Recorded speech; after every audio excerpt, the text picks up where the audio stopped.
Nous allons donc écouter la parole et l'enseignement. Nous sommes à l'enseignement numéro 23 pour aujourd'hui, concernant le sujet qui parle de celui qui ose dire qu'il est Dieu. Il a remplacé le bouc, le bélier et le taureau, qui étaient destinés pour l'expiation des péchés des enfants d'Israël, selon Lévitique 16. Dans Lévitique 16, nous voyons donc les béliers, les boucs et les taureaux pour l'expiation des péchés des enfants d'Israël, une fois chaque année. Et c'est ce schéma que nous allons vous enseigner en ce moment. En fait, j'ai déjà donné cet enseignement, mais je le rappelle aujourd'hui. Cette situation contredit directement la parole du Père Yahva, le Dieu d'Abraham, selon Deutéronome 4.2. Ne rajoutez rien et ne retranchez rien aux paroles. C'est dans Deutéronome 4.2 et aussi dans Deutéronome chapitre 13, à partir du verset 1, ou Deutéronome 12, 32. Nous allons donc lire maintenant Deutéronome 12, 32, car nous avons déjà vu autrefois le Deutéronome 4.2. Donc dans Deutéronome 12, 32, vous observerez et vous mettrez en pratique toutes les choses que je vous ordonne. Vous n'y ajouterez rien et vous n'en retrancherez rien. Voilà donc dans le Deutéronome 12, 32. Et dans Deutéronome 4.2, je vais répéter, Deutéronome 4.2, vous n'ajouterez rien à ce que je vous prescris et vous n'en retrancherez rien, mais vous observerez les commandements de Yahva, votre Dieu, tels que je vous les prescris. Cette parole précise bien alors que il ne faut pas rajouter ni retrancher les paroles que je vous ai données. De quelles paroles parle-t-on? Nous allons lire Lévitique chapitre 16 pour voir quelles sont les lois d'expiation des péchés pour les enfants d'Israël. Les voilà. C'est dans Lévitique chapitre 16, verset 3 d'abord, pour commencer. Voilà donc ce qu'on ne doit pas changer, alors que nous avons tous su, nous avons tous vu qu'ils les ont remplacés par Jésus ou Jesus. Ce n'est pas une diffamation, nous le voyons tous. Alors que chacun réfléchisse, Lévitique chapitre 16, verset 3. Voici de quelle manière Aaron entrera dans le sanctuaire. Il prendra un jeune taureau pour le sacrifice d'expiation et un bélier pour l'holocauste. Voilà, nous le voyons tous clairement, cette parole. Il existe donc le fait d'apporter un jeune taureau pour le sacrifice d'expiation, ainsi qu'un bélier pour l'holocauste. Verset 5. Il recevra de l'assemblée des enfants d'Israël 2 boucs pour le sacrifice d'expiation et un bélier pour l'holocauste. C'est-à-dire, en même temps, il y a un sacrifice de taureau, de bélier et de bouc. Lévitique chapitre 16, toujours, mais dans le verset 34. Ce sera pour vous une loi perpétuelle. Voilà. Il se fera une fois chaque année l'expiation pour les enfants d'Israël à cause de leurs péchés. Nous sommes déjà au verset 34 pour information. Verset 34. Voilà. Ce sera pour vous une loi perpétuelle. Quelle est cette loi perpétuelle? C'est le fait de sacrifier les béliers, les boucs et les taureaux qui vont être tués pour sacrifice, pour l'expiation des péchés des enfants d'Israël. Selon le verset 34, ce sera pour vous une loi perpétuelle. Il se fera une fois chaque année l'expiation pour les enfants d'Israël à cause de leurs péchés. Il y a une partie de votre texte qui est cachée en bas. À cause de leurs péchés. Voilà. Ici, donc, c'est bien clair que l'expiation du péché qui se fait une fois chaque année pour les enfants d'Israël, qu'on ne peut ni ajouter ni retrancher, ce sont les sacrifices des béliers, de taureaux et de boucs. On ne peut pas changer cela. On ne peut pas les remplacer en Jésus ou en Jesus. C'est une loi perpétuelle. Donc, si vous observez les 10 commandements, vous devez apporter des sacrifices de taureaux, de béliers et de boucs si vous voulez être expié de vos péchés. Voilà le schéma. Alors que, en réalité, la situation pour les religieux étranges, on ne voit pas ce qu'il veut en venir, mais ils ont osé intégrer Jésus ou Jesus pour remplacer le bélier, le taureau ou le bouc. Et ce sont eux-mêmes qui le confirment jusqu'à aujourd'hui. Nous voyons tous donc ici que Jésus ou Jesus n'est qu'un imposteur, un hors-la-loi. Et les hors-la-loi sont des envoyés du diable. Le diable, il a commis le péché depuis le commencement. Ce sont des transgresseurs de la loi. Donc c'est prouvé ici que Jésus est un hors-la-loi. Nous allons lire la parole, poursuivre, dans 1 Jean, chapitre 3. 1 Jean, chapitre 3, à partir du verset 4. Quiconque pêche transgresse la loi, et le péché est la transgression de la loi. Voilà, c'est bien clair que c'est le péché qui est la transgression de la loi. Un pécheur, donc, c'est un transgresseur de la loi. Et un hors-la-loi, c'est un pécheur.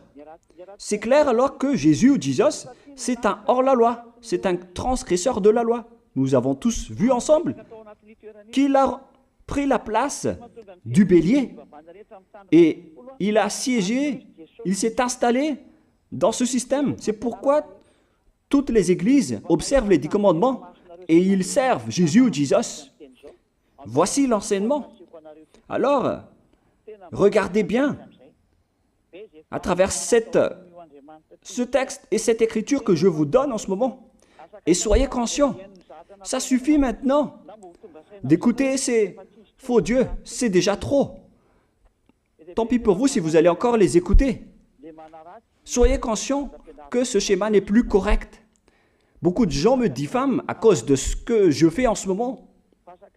Ils ne supportent pas la vérité. Mais ça dépend de chacun de vous.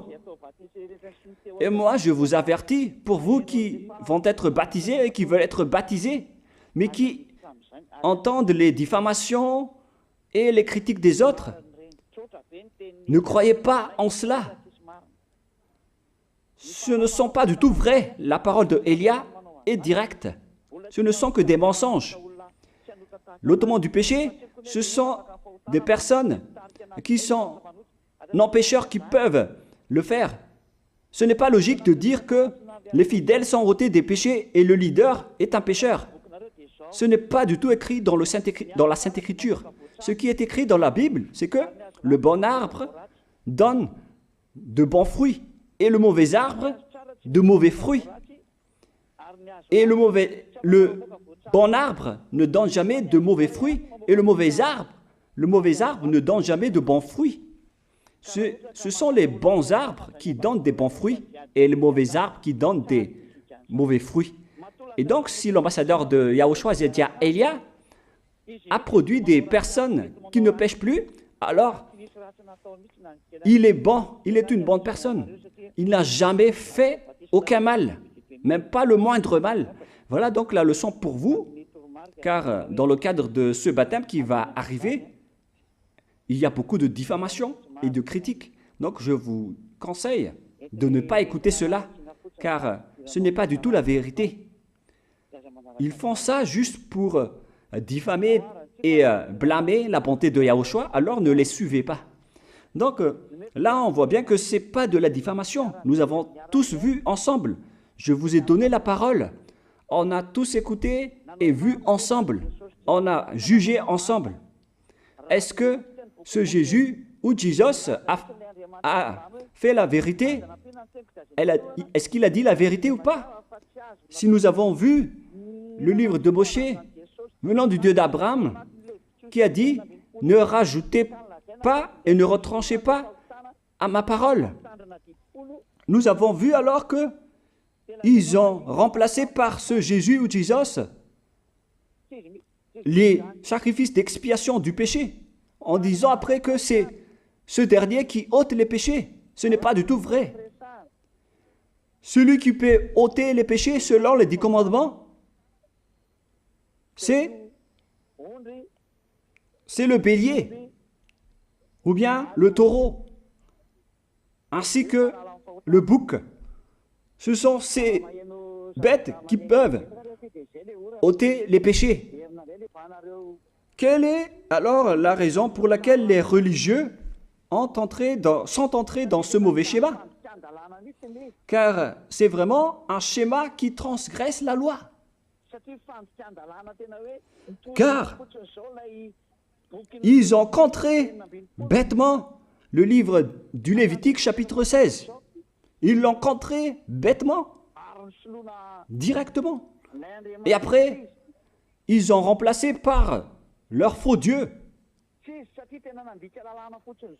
Un faux Dieu car c'est directement un hors-la-loi. Il a contredit le Dieu d'Abraham. Nous voyons la preuve ici qu'il a contredit vraiment le Dieu d'Abraham, qu'on appelle par le nom de Yahava et Yahushua son fils. Car ce Dieu d'Abraham, il a bien dit qu'il ne faut ni ajouter ni retrancher à ses paroles. Il faut les observer car ce sont les commandements de Yahva, ton Dieu.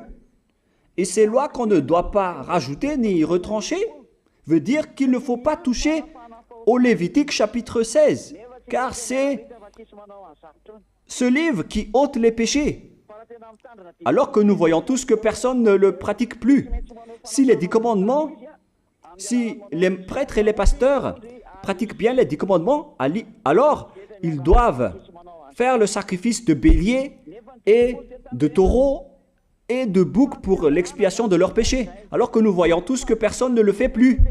Alors qu'en même temps, ils observent les 10 commandements. C'est donc de la transgression de la loi. Et en plus, ils ont enlevé le Lévitique 16 en le remplaçant par Jésus ou Jésus. C'est-à-dire qu'ils ont contredit la parole du vrai Dieu, le Dieu d'Abraham. Et est-ce que vous allez encore oser contredire cette vérité?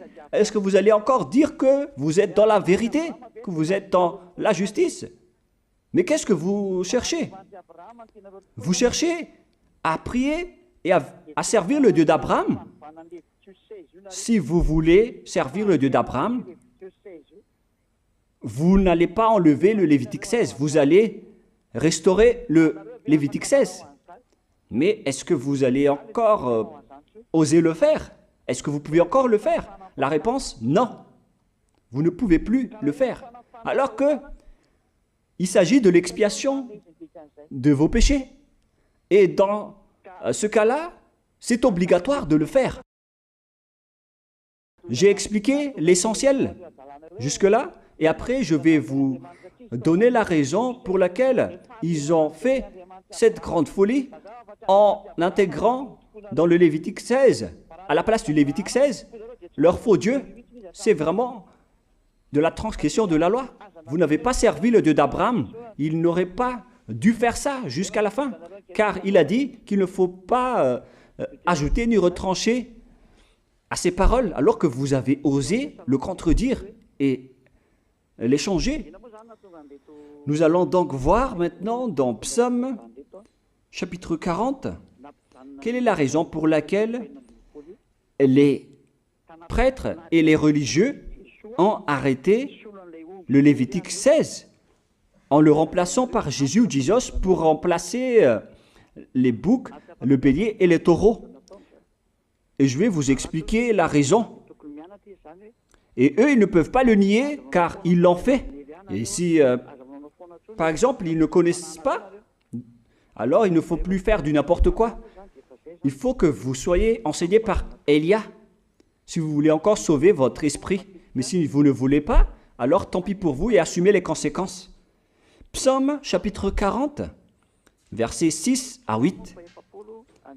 Psaume 40, versets 6 à 8.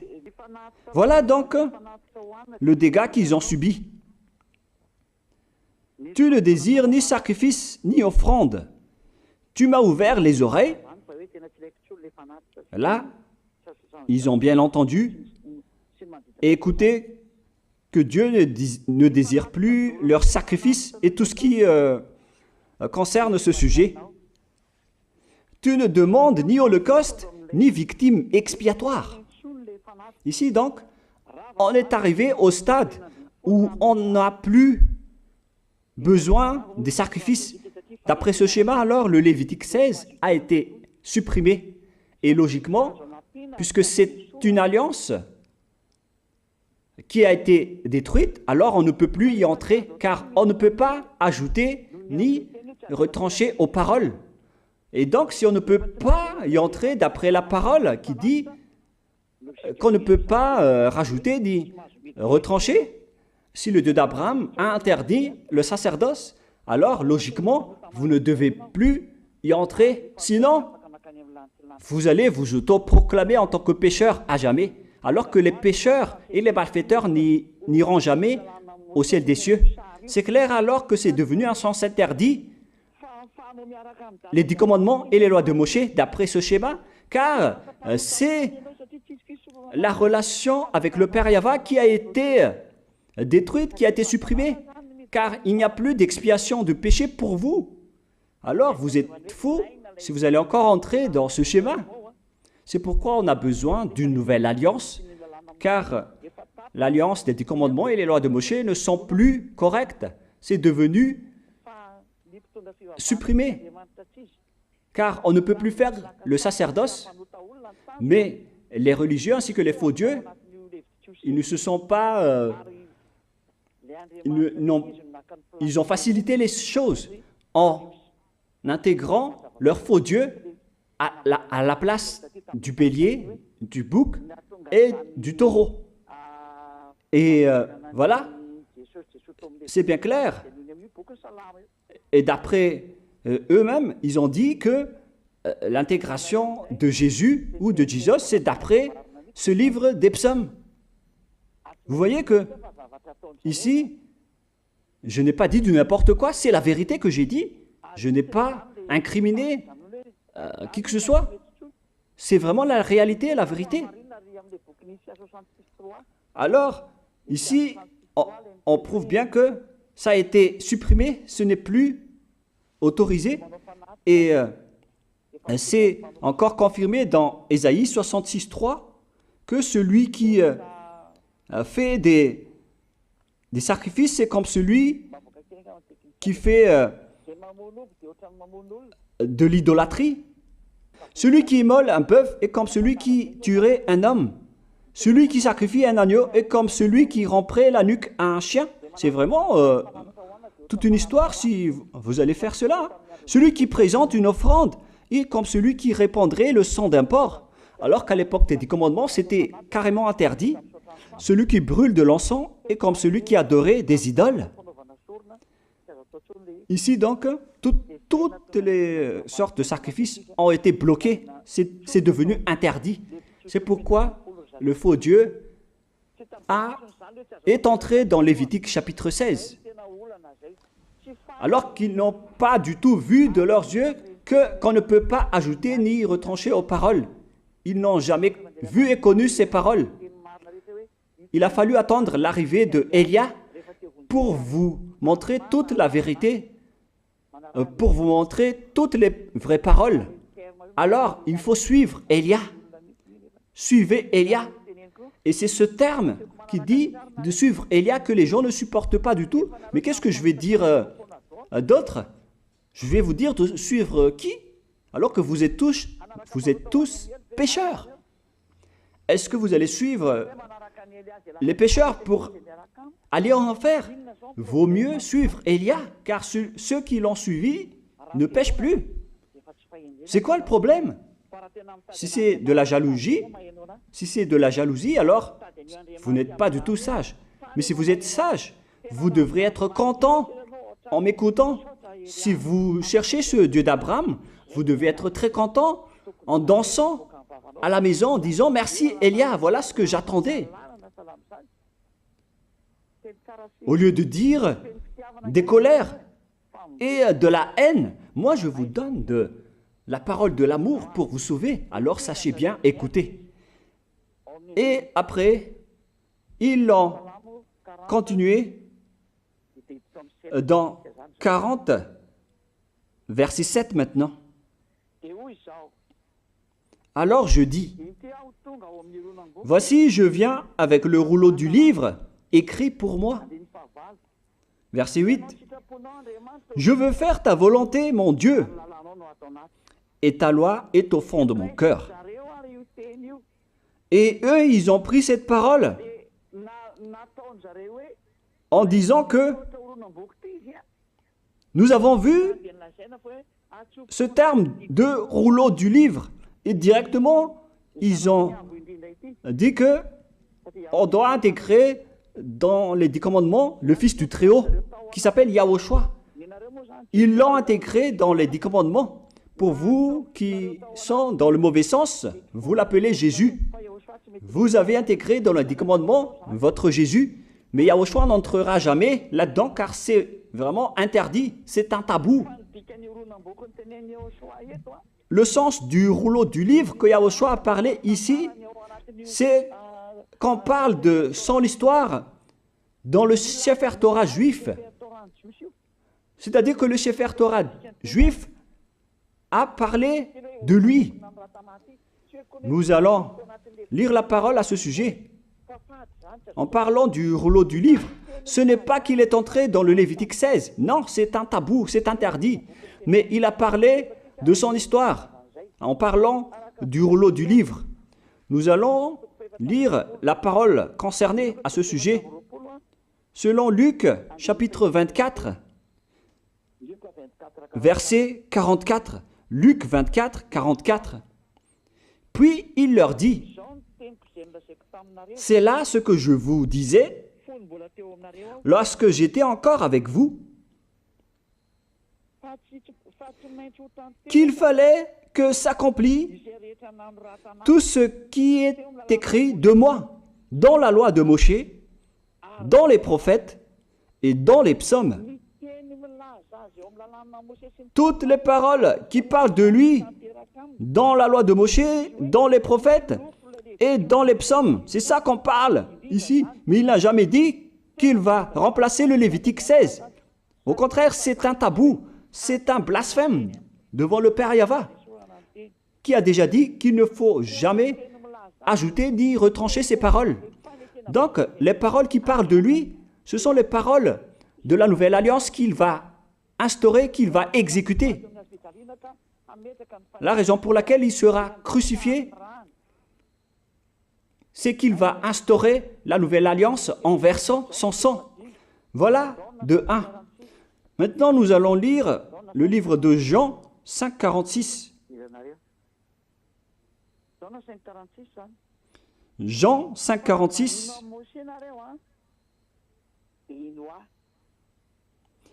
Alors, car si vous croyez en Moshe, vous me croiriez aussi, parce qu'il a écrit de moi.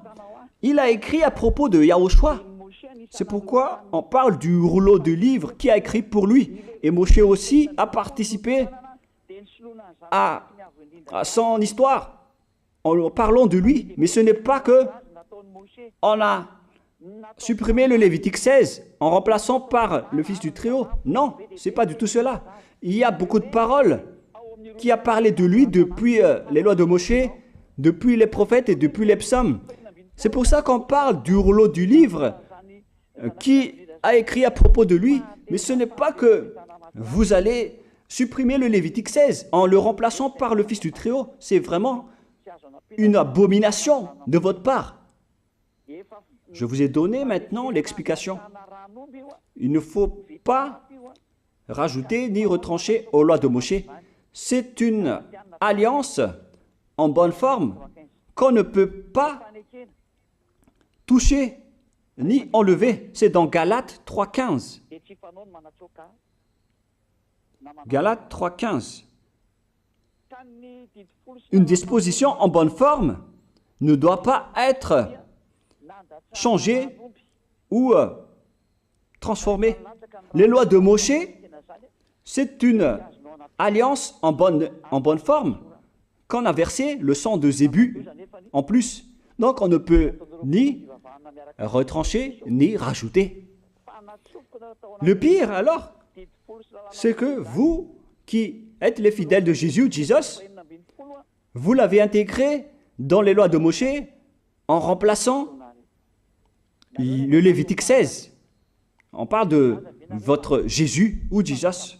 Je vous pose la question, est-ce que vous oserez dire que vous n'êtes pas pécheur à ce sujet? Car c'est vraiment de la transgression de la loi de la part de votre faux Dieu. Donc s'il est pécheur, alors logiquement vous êtes aussi pécheur. Et vous-même, vous avez dit que vous êtes pécheur. Voilà ce que vous avez fait. Et vous n'allez jamais être épargné. C'est pourquoi je vous appelle tous maintenant.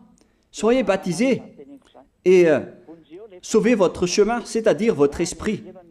Sauvez votre esprit car il ira en enfer si vous ne le sauvez pas. Pour vous qui serez baptisés bientôt, l'explication est claire. Alors prenez une décision maintenant. N'écoutez jamais les diffamations qui sont faites par les diables. Ce sont eux qui vous empêchent d'aller vers la vérité.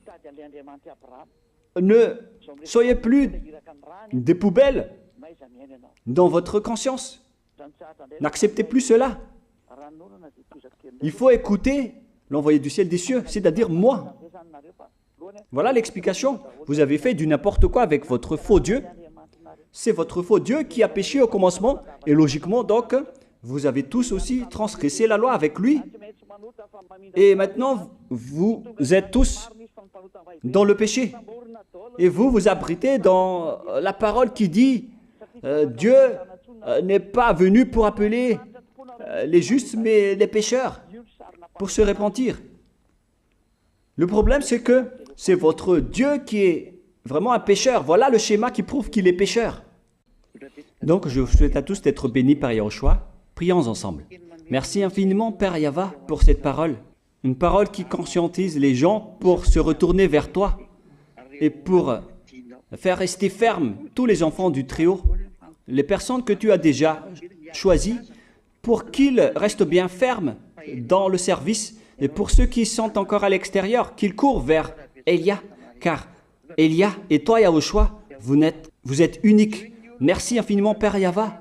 Merci infiniment, Yahushua. Sauve les gens pour qu'ils soient intégrés au ciel des cieux, pour que les gens écoutent la parole, Père Yahva, Yahushua, toutes les paroles que j'ai montrées. Confirme toutes mes paroles, Yahushua et Père Yahva, pour la gloire de vos noms si saints. Merci pour ta bonté et pour ta grâce. Au nom de toi, Yahushua, je fais toutes ces prières. Alléluia, Amen. Donc, je vous souhaite à tous d'être bénis par Yahushua et à demain. Au revoir.